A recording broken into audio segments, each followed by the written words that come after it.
წვერის წარმოება ეს არის ის, რითაც ყველაზე მეტად ამაყობენ კალმის მწარმოებელი კომპანიები. და რატომ?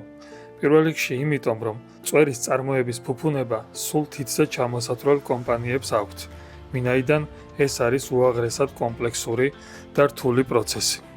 კალმის წარმოებაში ეს არის ეტაპი, რომელიც დანადგარით არ კეთდება და საჭიროებს უაღრესად დიდ ცოდნას, გამოცდილებასა და დროს.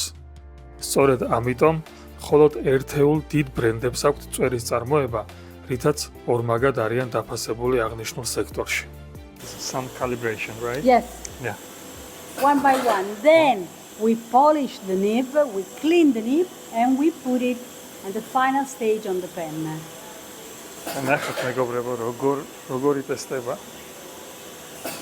სანამ ეს თან იქამდეა, სანამ ეს სამი შემდეგ უნდა მოხსნას, ისევ დაშალოს, უნდა გაპრიალდეს და შემდეგ ისე უნდა იწყოს თავიდან. ძალიან ხანგრძლივი და დიდი პროცესი არის იმისთვის, რომ თქვენამდე მოიტანონ წერის საუკეთესო გამოცდილება.